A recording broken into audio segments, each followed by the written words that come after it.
DRAGNET was a radio, television, and motion picture series enacting the cases of a dedicated Los Angeles police detective, Sergeant Joe Friday, and his partners. The show takes its name from the police term DRAGNET, meaning a system of coordinated measures for apprehending criminals or suspects. DRAGNET is perhaps the most famous and influential police procedural drama in media history. The series gave audience members a feel for the boredom and drudgery, as well as the danger and heroism of police work. DRAGNET earned praise for improving the public opinion of police officers. Actor and producer Jack Webb's aims in DRAGNET were for realism and unpretentious acting. He achieved both goals, and DRAGNET remains a key influence on subsequent police dramas in many media. The show's cultural impact is such that after 5 decades, elements of DRAGNET are familiar to those who have never even seen or heard the program. The original DRAGNET, starring Jack Webb as Sergeant Friday, ran on radio from 1949 to 1957, and on television from 1952 to 59. NBC's radio and television networks carried all 3 series. There were 3 DRAGNET feature films, a straight adaptation starring Webb in 1954, a TV movie produced in 1966, and a comedy spoof starring Tom Hanks and Dan Aykroyd in 1987. In 1982, a 3rd TV series was being prepared by Webb, but his death scrapped the revival. After Jack Webb's death, 2 DRAGNET revivals were attempted, one for weekly syndication in 1989, and the other was for ABC in 2003. DRAGNET was created and produced by Jack Webb, who starred as stoical Sergeant Joe Friday. Webb had starred in a few mostly short-lived radio programs, and DRAGNET would make him a major media personality in his era. The show debuted inauspiciously. The early months were bumpy. As Webb and company worked out the format, it eventually grew somewhat comfortable with their characters. Gradually, Friday's deadpan, fast-talking persona emerged. When DRAGNET hit its stride, it was one of radio's top-rated shows. Most later episodes began with the title, The Big Something, where the keyword denoted a person or object in the plot. In numerous episodes, this would be the principal suspect, victim, or physical target of the crime. But in others, was often a seemingly inconsequential detail eventually revealed as key evidence in solving the crime. So let's take you back to December 22nd, 1953, for a classic episode entitled The Big Little Jesus.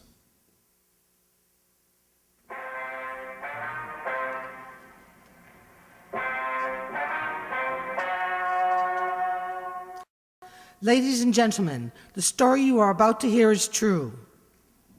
DRAGNET is brought to you by Chesterfield, made by Liggett & Myers, first major tobacco company to give you a complete line of quality cigarettes. You're a detective sergeant. You're assigned to burglary division. You get a call that an important piece of religious art has been stolen from the oldest church in Los Angeles. There's no lead to its whereabouts. Your job? Find it.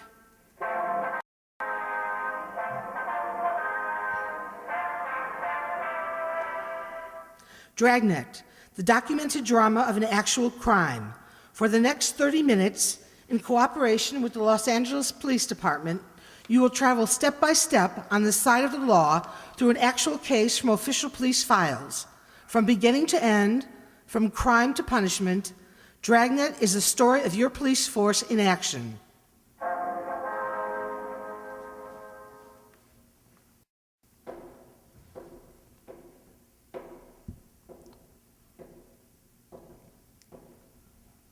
It was Wednesday, December 24th. It was cold in Los Angeles. We were working the day watch out of the burglary division. My partner's Frank Smith. The boss is Captain Bernard. My name's Friday. I'd gone across the street to buy stamps for some Christmas cards I was sending out. It was 9:15 a.m. when I got back to room 45. Burglary. I sat down at the table in the squad room and started to address the cards when Frank walked in carrying a stack of Christmas boxes. Hi, Joe. Hi. Christmas cards, huh? A little late, aren't you? Well, I was going to send him out Monday, but we had that stakeout. You ought to get married, Joe. Yeah? It's the only system. Faye does all this stuff for me. Laundry, mails cards, only system. Might help. You got a big stack there. I got to cut down the list. Look at this here, upholstery shop. Yeah? And they send me a card every year. I never get anything upholstered. Well, Frank, Faye and I ought to go over our list, cut off a few names. Now, I brought in your present. Want to open it now? No, I'll wait. I always open a couple the day before. Why? Well, puts you in the spirit ahead of time. I opened Phil's this morning. Who's he? Faye's brother in Denver gave me a magazine, one of those funny ones. You mean a comic book? No, one of those funny ones. You know. No, I don't, Frank. Well, some of the pages have holes in them. You'll look through and there's a picture on the next page. Oh, yeah, I've seen those on the newsstand. They have cloth pasted in. Cloth? In the ads. If you want to buy a suit, they have a sample right there. You mean you could feel it? Reach right out and feel it. There was one for $200. A suit? Sure. Cloth comes from Scotland. What's it made out of? Solid gold? No. They got a special kind of goat over there. It's real smooth. Not a goat, Frank, a sheep. Well, it's a special kind of sheep then, because a suit costs $200. You gonna get one? And I told Faye. She said, "Where the sample?" Anything doing? Franning and Pryor are out on that market holdup. They come up with anything? Pound of air, nothing else. I hope it stays quiet. I've got more shopping to do. I finished. What'd you get, Ann? Stationery set, some paper, envelopes, leather binding. Joe, you'll never learn. What's the matter? No woman wants a stationery set. Get her something personal. Well, it's got her initials on it. No. You want something more sentimental, romantic. What'd you get Faye? Well, it's different in her case. What did you get Faye? Sewing machine. Oh, that's romantic. Well, it is in a way. Why didn't you buy her a catcher's mitt? Burglary, Friday. Yes, that's right. You have the right department. All right, Father, we'll be right down. No, you can tell us about it when we get there. Goodbye. The old mission church, they had a theft. Collection money? Statue of the child Jesus. Frank and I checked out at the office and rode over to the church at the corner of Sunset Boulevard in Maine. The old mission church, Plaza Church, founded in 1781, the year Los Angeles became a pueblo. The outside was typical early Spanish design, complete with mission arches. It was made of adobe and painted white. They called it the Queen of the Angels. The Padres from down in Mexico built it. The devout Mexicans in town still attend services there. 10:05 a.m.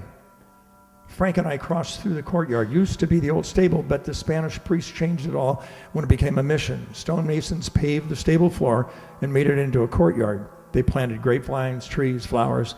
The young priest crossed the courtyard to meet us. He'd been sitting on a stone bench reading his morning prayers, as priests had done there for 172 years. We asked for Father Xavier Horojas, who had communicated with us. We were told he was inside.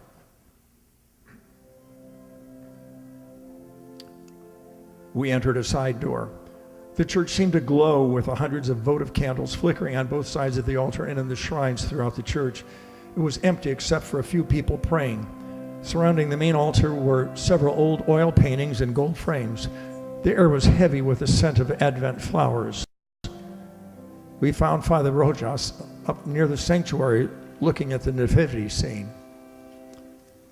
He told us about the crib. It was a $70 duplication of the scene at Bethlehem.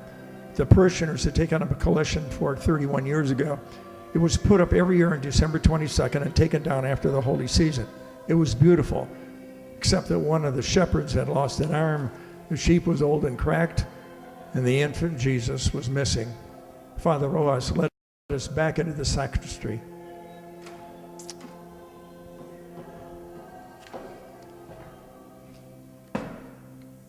I'm sorry to bother you, man. It's all right, Father. Especially now, the holiday season. Oh, we cashed our checks, Father. You want to tell us what happened? Or what you think happened? I discovered the statue was missing right after the 6 o'clock Mass. Did you say the 6? Yes. I started over to the rectory and stopped by the crib. Was the statue there before Mass? I don't know. It was there last night. How late is the church open? All night. You leave it open, wide open, so any thief can walk in? Particularly thieves, Sergeant. You say it was there last night, Father. How late? 10 or 11 o'clock, we had confessions. No one saw it after that? One of the altar boys, he says it may have been there. He thinks it was. Did he see it? He's not sure. What's his name? Pardon me. Here's the schedule. You'll find the names for every Mass right there. Was there a big crowd at the 6 o'clock Mass, Father? Not too many. 7's the big one, people on their way to work. Did anyone stay after Mass? Did you notice? Not especially. I came back here, took off the vestments. I suppose it was 10 or 15 minutes before I went back to the church. It was empty then? No. People were coming in for the 7 o'clock. Are these the altar boys? James Corneen and Joseph Heffernan? That's right. Joe's the one who mentioned it might have been there. Did you check with the other priests, Father? Before I called you, none of them knows anything about it. Just for a check on the pawn shops, how much is the statue worth? In money? Well, that's the point of pawn shops, Father. Well, only a few dollars. We could get a new one, but it wouldn't be the same. We've had children in the parish. They've grown up and married. It's the only Jesus they know. We understand. And we've had children who died. It was the only Jesus they knew. So many of the people who come here are simple people. They wouldn't understand, Sergeant. It would be like changing the evening star. We'll do our best, Father. That's why it would mean so much to have it back for the first Mass on Christmas. It's not very long, Father. Less than 24 hours. If anything turns up here, you know where to get in touch with us. See, it's sad, isn't it? How's that? In so short a time, men learn to steal. Yeah, but consider us, Father. Us? If some of them didn't, you and I'd be out of work.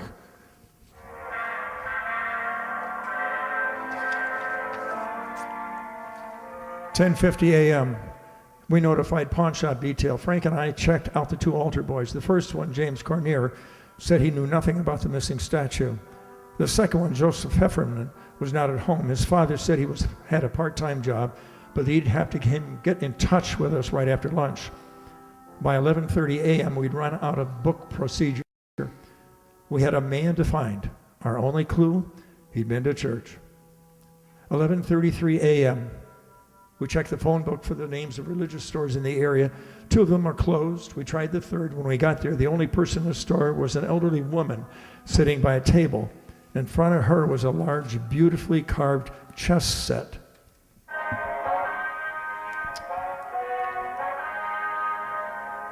We're police officers. My name's Friday. This is my partner, Frank Smith. Pleased to see ya. You caught me in the middle of a big chess match. Where's your partner? Up in San Jose, we've been playing for years. Same match? No, just 2 or 3 months on this one. What I meant was we've been playing different matches for years. I see. And you know, we do it through the mail. I send him a move and he sends me one. Must keep you on your toes. Except during the holidays, mail gets all fiddled up. That's no good. Guess not. Yeah, it slows things down, and that's no good. I like to catch him off guard. Are you Mrs. Flavin? Well, how'd you know? We've never met. Your name's on the window out front. Mrs. Flavin, we checked the other 2 religious stores in this neighborhood. They're closed. Ah, this is the best one anyway. 50% European items. We're checking the stores around the Mission Church. For what? Statue of Christ Jesus, the child Jesus. Do you have one we could look at? Oh, sure. Oh, well, you don't want that larger one, unless it's for a church. Oh, there's where you want a larger one. Could we see it, please? Nah, well, it's not my due to butt in, but unless you live in a big place, well, this will make your living room all a kilter. Yes, ma'am. Do most of the people who go to the Mission Church trade here? A good many of them. especially the kids. Why kids? Well, more religious. Well, check on yourself. See if kids aren't more religious than you. Might be so. That's what's wrong with the world. Oh, I don't mean you're wrong with it. I mean everybody. Yes, ma'am. Wonder if we could stick to the point, Mrs. Flavin. Oh, well, sure. A lot of people from the mission come in here. Do the people ever come in and sell back a religious article? Well, like a prayer book or rosary? Yes, ma'am. Secondhand, you mean? Yes, ma'am. Oh, no, not since I've been around. It's silly. Why? Well, people don't have religious articles so they can get rid of them. They have them so they can have them. But if a man had a statue and wanted to sell it, he'd come to a place like this? Well, sure, but he wouldn't want to sell it. He would if it were stolen. Oh, no, sir. If a man were to steal a statue, he'd be crazy or something like that. Now, the only place he'd go is where crazy people are. You may be right, Mrs. Flavin. Well, I don't know what you fellas are looking for, but if it's somebody stole a statue, he's crazy, and you won't find him. You won't find him as long as you live, or in 1,000,000 years. That should cover it.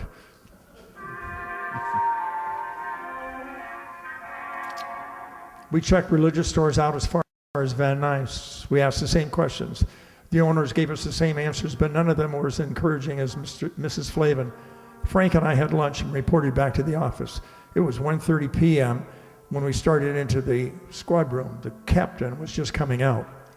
I just checked for you in the lunchroom. We've been out on that theft at the mission. May get some action on the Patterson case. They locate him? They think he's on the bus from Sacramento. Well, that means the Bakersfield police. Well, we'll wait and see. Are one of you fellows Sergeant Friday? He is. I'm Joe Heffernan. My father said you wanted to see me. Sit down, son. You didn't have to come in. A phone call would have worked.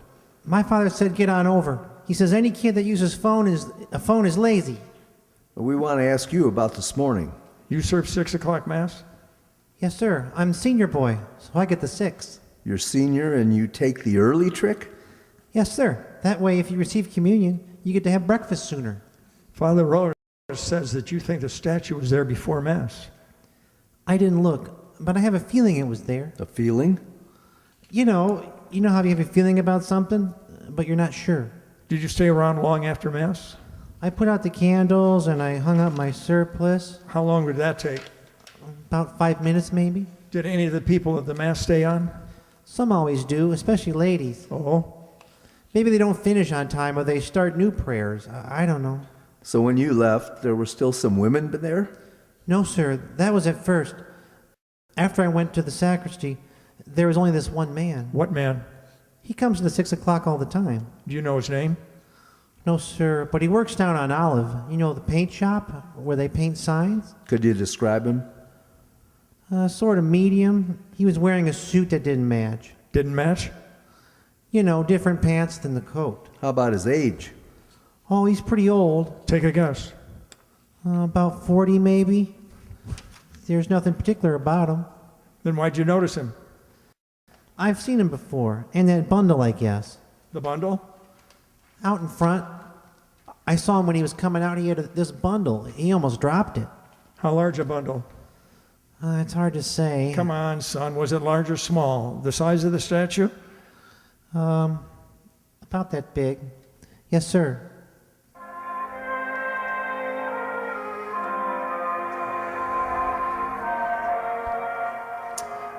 We located the sign shop. The suspect didn't work there anymore, but we discovered his name was Claude Stroop. We found out where he lived.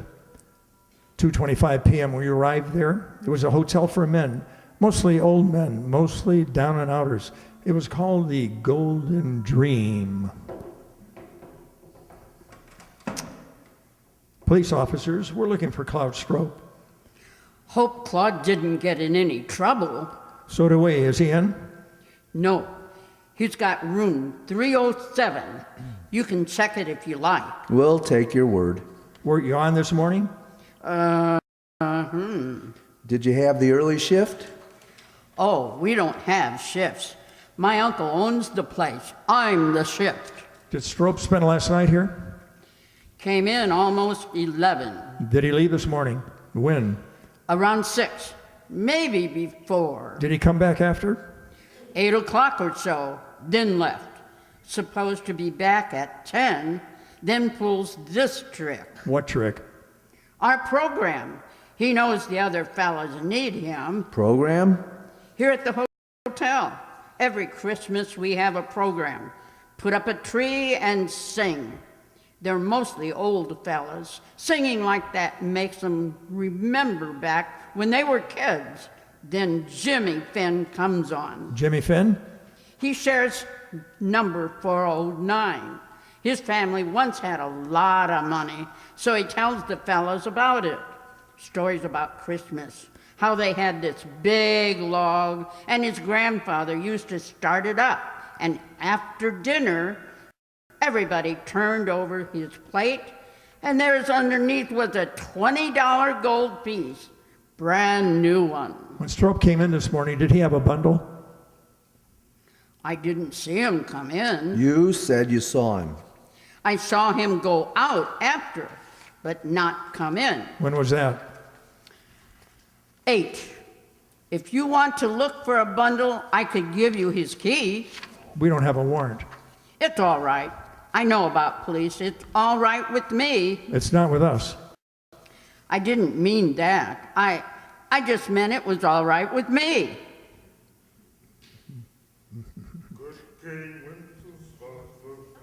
There were 3 old men. We couldn't tell how much better they would have been with Strope singing the 4th part, but somehow you didn't care. This was Christmas at the Golden Dream, and it sounded fine.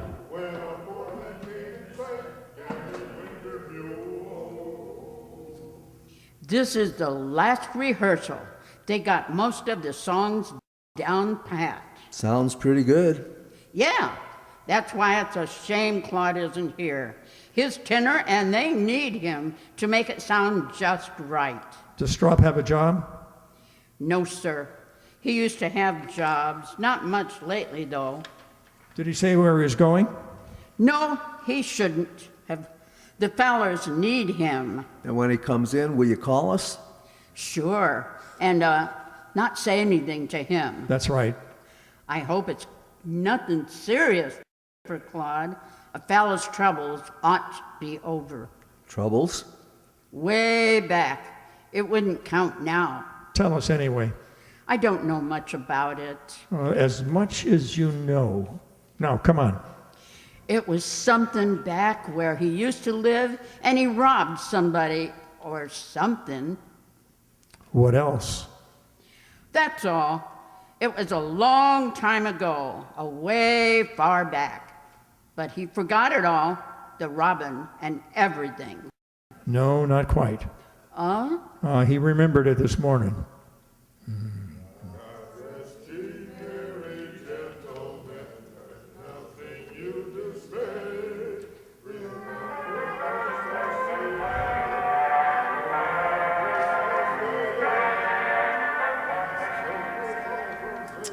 We went back to the office and ran Strope's name through R&I.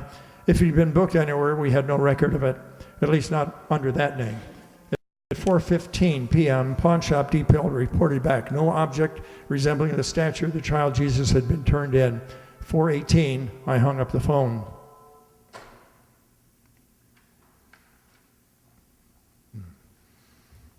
Is Patterson on that Sacramento bus? Yeah, he is. I thought Bakersfield had it. They were supposed to confirm they did. Hop over to the station.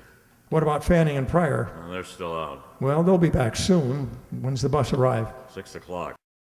That's plenty of time for them to make it. There's more time for you. We're still on that theft. Can it wait? No. What is it, $10, $15 statue? When's the price determine a case? I realize it's a church statue, but that doesn't give it priority. It's important to them, Captain. Joe and I promised to get it back. What do you got on it? Nothing much. And why are you so big-hearted? Burglary, Friday. When? No, don't say anything. No, right. It's called Strope. He just walked into the hotel. He's our suspect. Nobody's leaked to him? No. He'll keep. You can run him down tomorrow. It'll be too late then. They need it for the first Mass in the morning, Skipper. It's kind of a big thing for them. I'm sorry, I can't juggle details around so you can get a statue back. If there's time later on, we'll do our best. Yes, sir. You better get over to the station. Yes, sir. Will you call Father Rojas over at the mission? Why? Well, tell him we're too busy to work on that statue. But we'll do it later. Tomorrow. Or when we get a chance. Why can't you call him? Well, we'd better get over to the station. If Patterson's on that bus, we don't want to miss him. All right, I'll call him. Oh, Friday. Yeah? I can send Fanning and Pryor over. You may as well stay on that other thing. Whatever you say, Captain.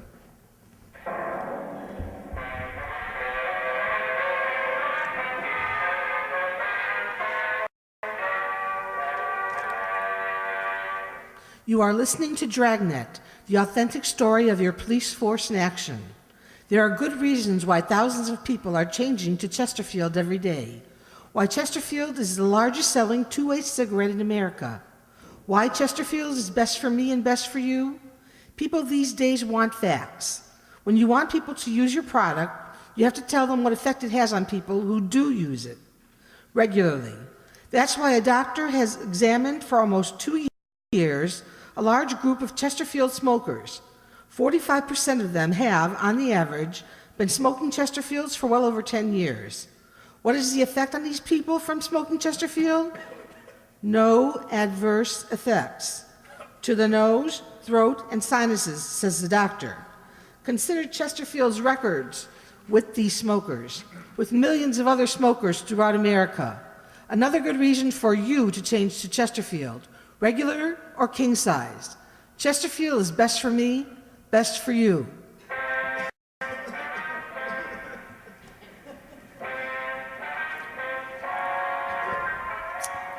"4:43 p.m. We arrived at the Golden Dream Hotel. The desk clerk was right. Claude Stroop looked like he was a man who had had his troubles at bargain rates. Your name, Claude Stroop? Yes, sir. Police officers, we'd like to talk to you. I didn't do anything against the law. Honest, I didn't do anything against it. You haven't been accused. We want to take you downtown. We'd like to talk to you. No, sir. I'm not going. I'm not going anywhere. I'm not going to talk to anybody. Well, you're half wrong already.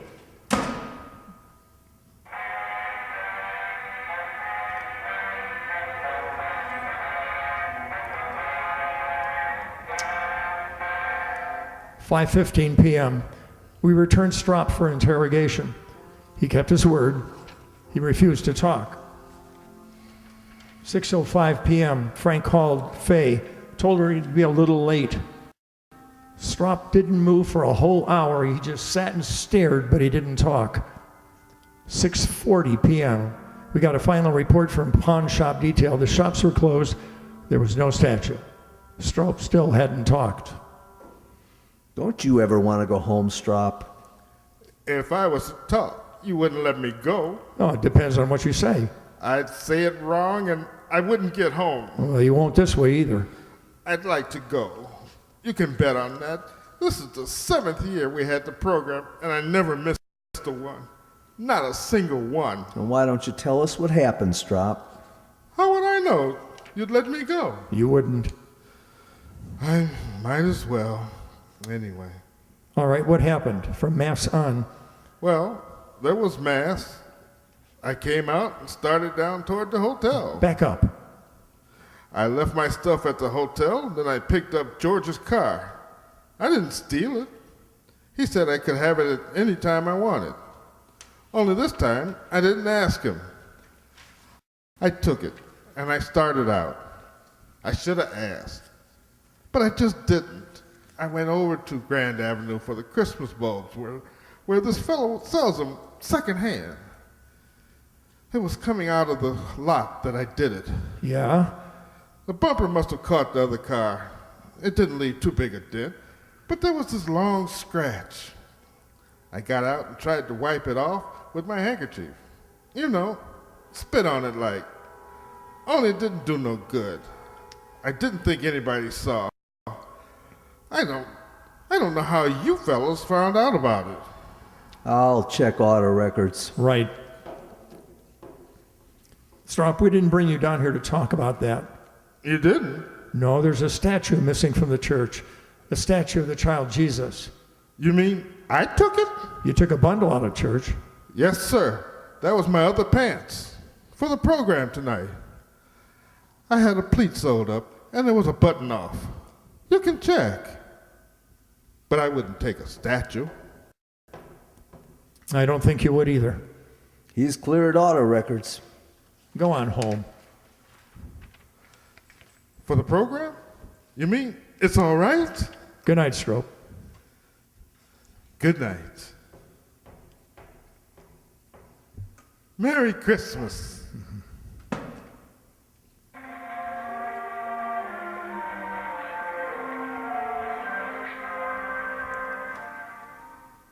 Where to? Oh, I don't know. We could stay and work on it tonight. It wouldn't do any good. We won't find it. I don't think so. No use kidding the priest. Build his hopes up. Might as well go and tell him now. Oh, Merry Christmas.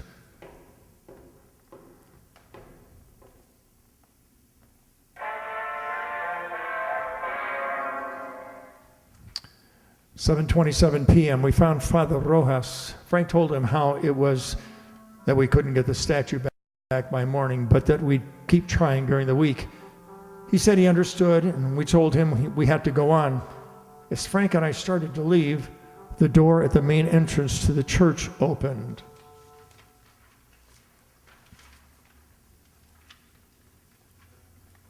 It was a good 200 feet away. It was hard to be sure, but it looked like a small boy drawing a bright red wagon behind him. When he got closer, you could see he was no bigger than a pint of milk. He was a luminous-eyed little Mexican boy with a face as young as yesterday. The priest seemed to know him. Paquito? In the back of the wagon was the missing statue of the child Jesus. He picked it up gently and walked up to the priest. Padre Rojas? He just stood there looking up at Father Rojas. It's Paco Mendoza, a boy from the parish. Ask him where he found it. ¿Dónde lo encontraste? No lo encontré. Lo cogí esta mañana. He didn't find it, he took it. Why? ¿Por qué? Todos los años, Piquito rezo por un camioncito rojo. Este año, Piquito, lo rezo el niño Jesús. Yo prometí al niño Jesús el primer viaje a mi camioncito. He says all through the years he's prayed for a red wagon. This year he prayed to the child Jesus. He promised that if he got the wagon, the child Jesus would have the first ride in it. Vendrá el diablo para llevar a Piquito. He wants to know if the devil will come and take him to hell. That's your department, Father. No, el diablo. Jesús ama a Paquito mucho.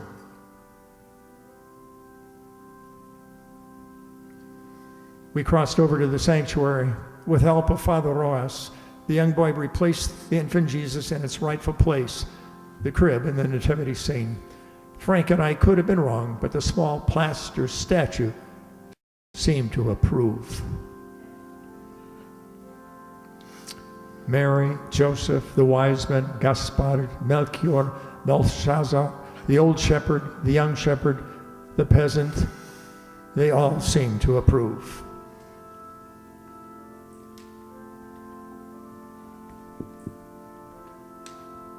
Vuelve a tu casa, Paquito. The priest told the boy to go home. He took hold of his wagon and started the long walk out of the church. There wasn't much we could say. There wasn't much to say. We just stood there and watched him go halfway up. He turned to look back, then he went on out.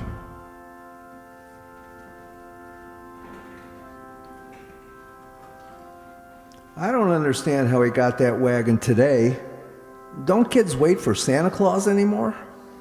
It isn't from Santa Claus. The firemen fix old toys and then give them like new to the children. Paquito's family, they're poor. Are they, Father?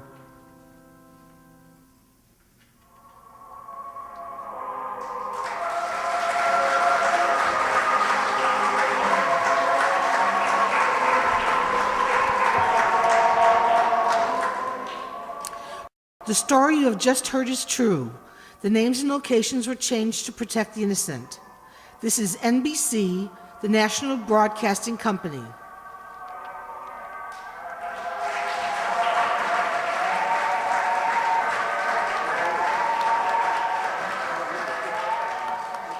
Let's meet the cast of the Dragnet episode, The Big Little Jesus. Cloud Strope, the suspect, was played innocently by Andre Dixon.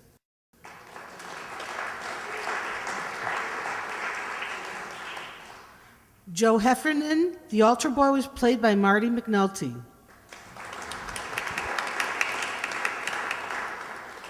Paco Mendoza, the boy from the parish, and Mrs. Flavin were played by the versatile Donna Amesmeyer.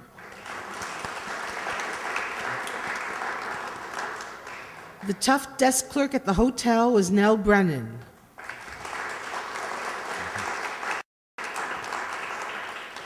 LAPD Captain Barnard was played by Dave Sanchi.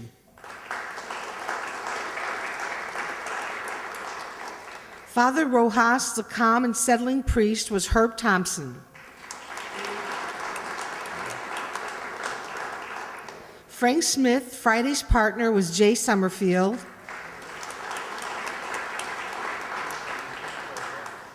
And Detective Joe Friday was played by the straight-faced Roger Morris.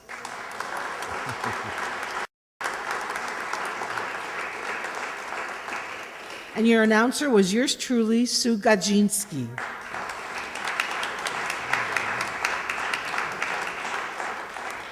Let's find out what is on tap for next month's shows with January's director, Dave Sanchi.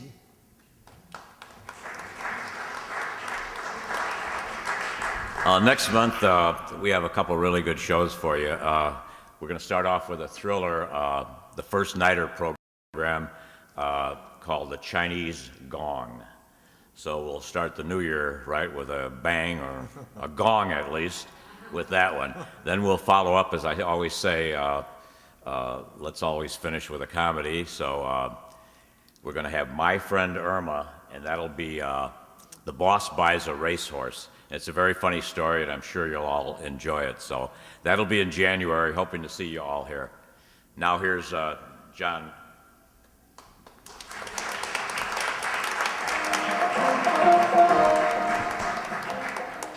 I forgot one group in the credits for Dragnet. Herb Thompson, Dave Sanchi, and Andre Dixon were the male vocal trio, so give them a hand. Just a reminder that we are not the only place you can enjoy old-time radio. 3 local stations continue to broadcast programs from radio's golden age. On Saturday afternoons between 1 and 5 p.m., you can listen to Those Were the Days with Steve Darnall on WDCB 90.9 FM out of the College of DuPage. In fact, and by complete coincidence, Steve will have the actual Gildersleeve broadcast we did tonight on tomorrow afternoon. On Saturday evenings, between 8 and midnight, Carl Amari presents old-time radio on his program Hollywood 360, airing on WIND AM 560. Every weeknight, if you're up late, you can listen at midnight to When Radio Was on WBBM 780 AM and 105.9 FM.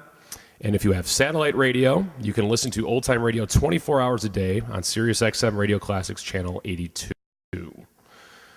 A final thank you tonight goes out to Ellie Babka, who takes care of our publicity, copying of scripts, and other miscellaneous and necessary things. Andre Dixon, who spends time uploading shows so they can be viewed on the internet on our YouTube page. And Marty McNulty, who designs our flyers, keeps our website going at riversideradioplayers.com, and really spends countless hours making sure our sound effects are prepared well and our shows sound good.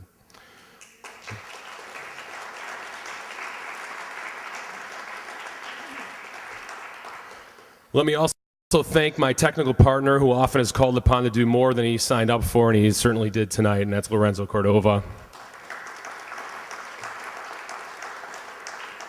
Thank you for joining us tonight. We hope you enjoyed our programs and that you have an enjoyable holiday season. We will see you in the new year on Friday, January 24th, and until then, have a great night, and thank you for coming.